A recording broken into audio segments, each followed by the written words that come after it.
राजस्थान सरकार के नए आदेशों के बाद आतिशबाजी पर जिस तरह से रोक लगाई है, उसके बाद इस दीपावली के भी बेनूर रहने की आशंका हो गई और उससे भी बड़ी आशंका हो गई उन लाखों मजदूरों की रोजी रोटी के संकट की जो इस व्यवसाय से जुड़े हैं। हम आपको बता दें कि पिछले 2 साल से यूं भी कोरोना की वजह से बाजार मंदे थे और त्योहार पर रोक थी। इस वजह से पहले ही कंगाली के कगार पर पहुंच चुके ये लाखों परिवार इस बार आस लगाए थे, लेकिन इनकी आस पूरी होती दिखाई नहीं दे रही।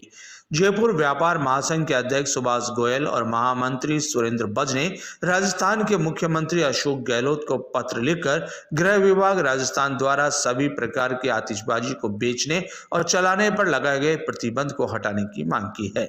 व्यापार महासंघ के महामंत्री सुरेंद्र बज ने बताया कि आतिशबाजी कारोबार से राजस्थान के हजारों गरीब मजदूर परिवार और व्यापारियों की रोजी रोटी जुड़ी है। राष्ट्रीय पर्यावरण अभियांत्रिकी अनुसंधान संस्थान नीरी द्वारा अनुमत ग्रीन पटाखों को इस संबंध में इजाजत देना आतिशबाजी से जुड़े गरीब परिवारों और उनसे जुड़े व्यापारियों की रोजी रोटी के लिए जरूरी है। पिछले 2 वर्षों से कोरोना वायरस के कारण आतिशबाजी से जुड़े मजदूर परिवार और व्यापारी काफी आर्थिक परेशानी भुगत रहे हैं और गंभीर आर्थिक संकट से निकल रहे हैं। अन्य राज्यों की तरह नीरी द्वारा अनुमत ग्रीन पटाखों की राजस्थान में भी आतिशबाजी उद्योग को इजाजत देकर आतिशबाजी उद्योग से जुड़े गरीब मजदूर परिवारों के आर्थिक संकट से उबारने के लिए उन्होंने अपील की है।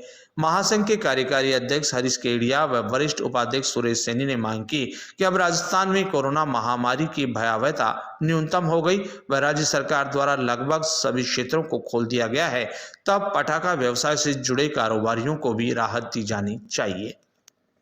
गत 2 वर्षों से सभी तरह के व्यापार बड़े गहरे आर्थिक संकट के शिकार हैं।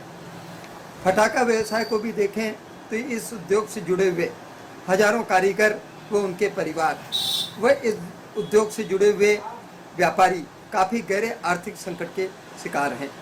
आज गृह मंत्रालय द्वारा 1 अक्टूबर से 31 जनवरी तक इन पटाखों के बेचने व चलाने पर प्रतिबंध लगा दिया गया है। जयपुर व्यापार महासंघ की माननीय मुख्यमंत्री महोदय से आग्रह है, निवेदन है कि पटाखा व्यापारी से जुड़े सभी श्रमिकों का ध्यान रखते हुए व व्यापारियों का ध्यान रखते हुए जो नीरी द्वारा अनुमत ग्रीन पटाखे हैं उनकी बेचने व चलाने की इजाज़त अन्य राज्यों की तरह राजस्थान में भी दी जानी चाहिए, जिससे इससे जुड़े हुए हजारों श्रमिक व व्यापारी आर्थिक संकट से उबर सकें व रोजगार प्राप्त कर सकें। धन्यवाद।